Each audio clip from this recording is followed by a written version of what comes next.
call it foreskin. It's all about the foreskin here. Cheers. My sex toy straw.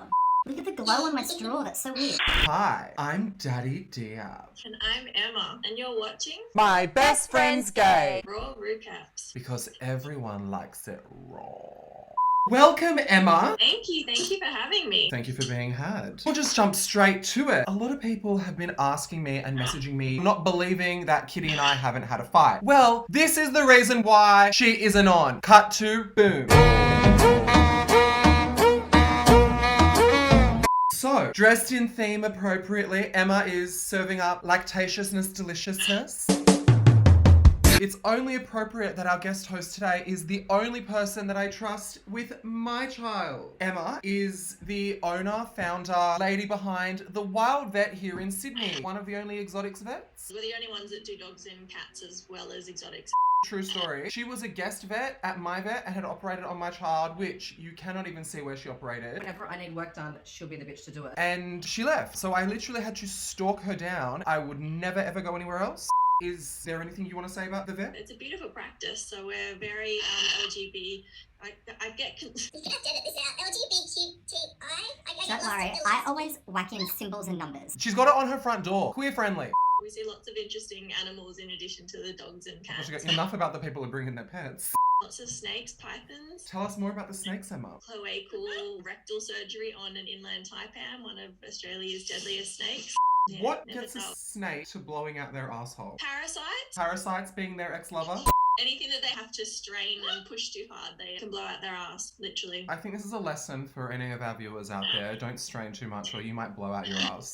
What made you decide to open your own practice? There weren't enough practices that were wildlife friendly, and I've always had an interest in treating wildlife and being able to contribute and donate my time however I wanted, but it's quite expensive to involve surgeries on wildlife, so I thought, hey, I'll just open my own place.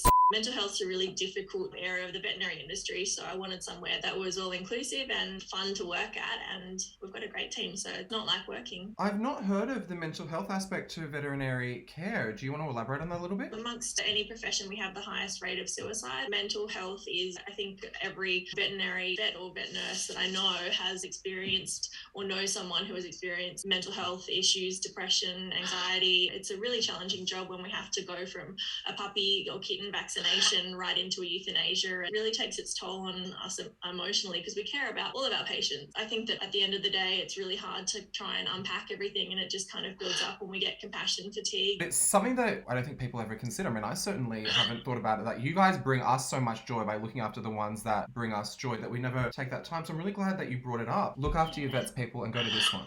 And be nice to us because we'd do it for free if we could. I think that that's something that people think that we're only in it for money when none of us are. By the way, everyone, this is Apollo. My beautiful rescue boy, excuse his tail feathers, he's only a baby and he just learnt to fly and he's a bit of a disgrace. I'll insert a video of when I met Apollo. Hello, he's so handsome. Is there anything that makes your vet unique that you want to whack in? The unique aspect is that we treat anything. Could I bring in an ex or two to put them out of their misery, to humanely euthanize them? Yeah, when I was single, my Tinder profile used to say pros can fix your dog, cons experienced at removing testicles. What did you think of the episode? There were some hits and some misses. Don't fucking touch Whitney Houston. Everyone that knows me knows. Not Whitney, no. You know me, you know. Don't look at her, listen to her only. No, do not touch Whitney. She died for a reason, so you fuckers would stop with your bullshit imitations. Trinity, khalas, enough. It's not right. It is not okay. No. The Snatch Game of Love, I fucking hate it. Just bring back the regular Snatch Game. Shane Jackson has a leaked video of him jerking off. It's not good. I don't agree with people leaking them, but if they're out there, I will look. I thought you were going to say your nude. I can show you my nudes. Are you ready? Take your pick. Did you enjoy the Snatch Game? The Snatch Game of Love, still not sold on that. As in the Snatch? Did you want to share any of your relationship with drag? My fondest memories of drag is 3 a.m. at ARC. Jump into the looks, shall we? First on the runway, we have Lil Miss Ginga Minga. This is one of my favourite looks. I thought that it was bright, it was colourful. I loved the hair. I thought she looked fabulous. On point, pulled it off well. What hasn't she pulled off? Let's be honest. Gagged. This is pop art. It was brilliant. It is. The vinyl boots, the play on Warhol. It was very graphic. It was mod. It was absolutely brilliant. The way she played with her proportion, her mimicking her face in the images on the runway, the vibrancy of the color, everything. Fucking gagged, you dumb mole. Gagged. I love it. Miss Kylie Sonique love. This one, I wasn't sold on it until I saw her from behind and she pulled it off. She looked great. Gagged. See, that's where I disagree. This was her time to shock us and go outside of the bag. She could have looked so incredibly mod, so incredibly 60s, so incredibly pop art. Look, I did love that she had a play on Warhol's famous wig. I'm just over it. It is so one note. I get it. Sex is your jam. Brilliant. Referencing pop art with Jessica Rabbit, they're two different fucking time periods. They're 20 years apart. And there is an element of sexuality with some of Warhol's work. This just looked cheap. And I was disappointed because I actually wanted her to go drag king. I actually kind of wanted her to go as Warhol. She's a woman, so go as a dude. That would have gotten me gagging. I've literally seen all of you. You'd have to swallow a camera for me to see any more of you at this point, Kylie. The fit wasn't great. The material looked cheap. Rags. That fur better be fake. I don't play with real fur babes. Oh, that's not true. Been with a bear or two. Eureka OHara dressed as Ginga Minga. Eureka, I'm sorry. Nah. What didn't you like about it? Was it the overly scuffed shoes? Or was it the fact that she should have had a fucking panty on if you were gonna lift your fucking skirt that much and twirl it? Pull your pussy away. The blue vinyl PVC, no. The lipstick, no. The hair, none of it. And the shape, she didn't pull it off. It just looked frumpy. No. And We learned that Eureka's a bit of a whore. She likes to pull things off, love. I'm not gonna stop. I stopped with the pull off joke with Kylie, but I'm coming back with this one. she Didn't execute it well? She executed it all right. I'm the opposite. I fucking loved it. Oh no. It's so mod. I wasn't expecting a couple of the girls to go quite so specific with time reference. I love the lips. I love the brows. The lack of brows wasn't 60s, but I'll forgive her. It was a look. They complained about their hair. I loved the hair. So it was a separation between the wearer and the art. I loved the shape on it. Didn't love the fucked up shoes. I think if she had a panty with her face on it, I thought it would have been cool. When she span it just looked like a blob of blue tack hanging out and there was no definition. The pom-pom bracelets with the pom-pom earrings. She looked like a clown. I loved it. Gagged. Miss Pandora Box. I didn't even need to see this week's episode because Pandora had put up a fucking Kickstarter to make an album. Bitch, we know you're gone because if you're starting a Kickstarter before the season's over, you ain't making it to the finale. In what looked like her reunion look printed on her pop art look. A different take on pop art, a very well thought out play on her name, dark side of pop art. I really loved this one. I loved the Pandora's box that she was carrying through her handbag. I loved her hair, her headpiece. I loved the little cape. Wasn't a huge fan of her shoes. The shoes are very on theme for the time period though. It was one of my favourite looks of the night. Gagged. The repetition of box in all the text and text boxes like on her head. Brilliant. The flash of electric green, which had hints of it on the prints of her face. What can I say? It gets kind of boring when you love something. She looked great. I loved it. It stood out from the rest. It was on theme, yet it managed to stand out. Gagged, bitch. And I'm sad to see you go. I love you, Pandora. Although she should have opened her box. What's in Pandora's box? Can you imagine if she opened the box and like dildos fell out or something? Fucking Raja OHara. Fucking Raja OHara. So much no. If ever we need to brand something for you, it's gonna be so much no. So much no. I can't say that there was any aspect that I actually liked. No. I can't. I don't know where to start. Why don't you start on the boots that she wore as part of her entrance look? When you're making a statement on your entrance look, you cannot repeat it. No. So much no. Rags, I didn't like the colour, I didn't like the see-throughness. No. It wasn't pop art. Oddly enough, after Aaliyah passed away, which was 20 years ago around now, a lot of R&B celebs wore very similar outfits with like her face on the back and left eye. It was very early 2000s for me. It was not pop art and it was fucking pedestrian. Raja needs to bring me some costume. I get this is her aesthetic, but all I get is everyday woman. I need to be on a fantasy. If she was dancing with me in a club, I'd be like, oh bitch, you look hot. Do you look 60s? No. When you're given such a clear theme, which is so easy, like pop art, I just don't think it's wise to try and get creative with it because it's already a movement that is so recognizable. You can pick specifics on that, play on a specific, and that makes it unique as opposed to engulfing the whole fucking thing. And she's not gagged. Neither am I, bitch. Rags. And it annoys me as well because I really like Raja. I just don't like a fucking wardrobe. Trinity K. Bonet, serving up a couple of incredibly important messages throughout her pop art look. All of it. It looked amazing. I wasn't a fan. I know that you like this pop art silhouette. I like to see a bit of waist, a bit of shoulders. I like this silhouette much more. I like a shift. I know, I'm not a fan of it, but this one I really like. The hair was probably the only thing I didn't like too much about the outfit. I love the little black outline accents that was very look like. I know the artist, I can't remember their name, but we all know which art reference that Trinity is referencing. I thought it was beautiful. Gagged.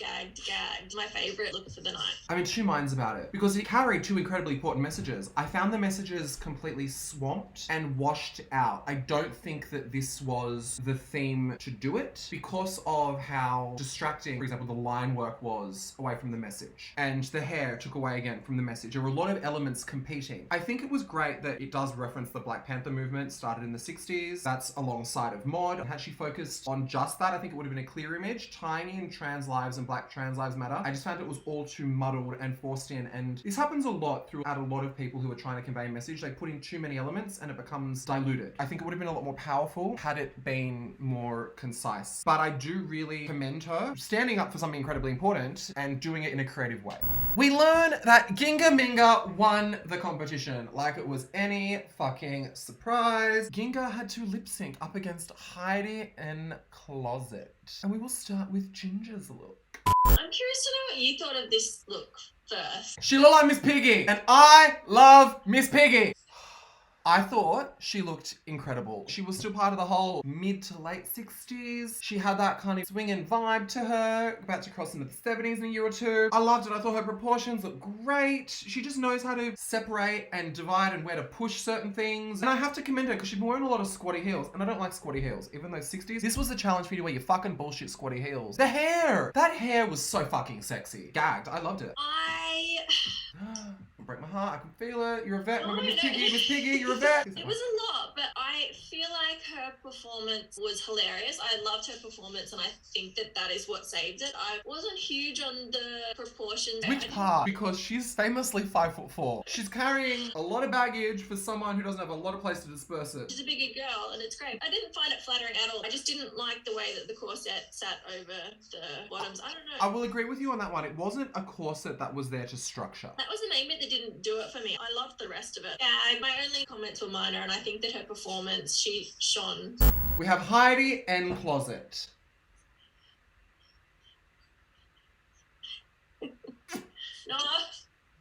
No, so much no. What?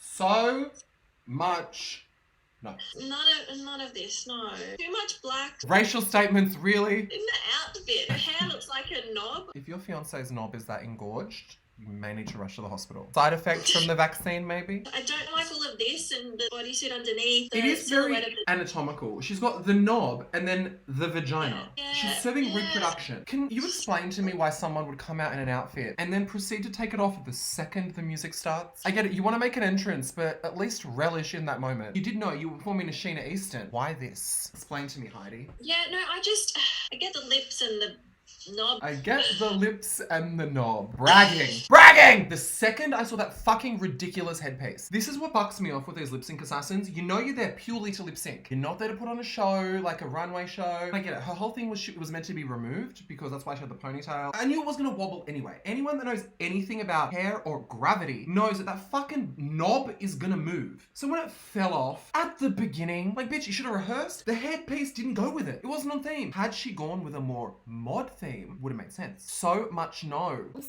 I'm wondering if they're gearing up Ginger for a loss to lose the show, because now she's won 2 multi-prize performances, and Ginger should win, but I think they're going to give it to someone else based on political reasons. I'm gonna rag Hedi. Rags too. I feel like she was Morticia Adams if she was in porno.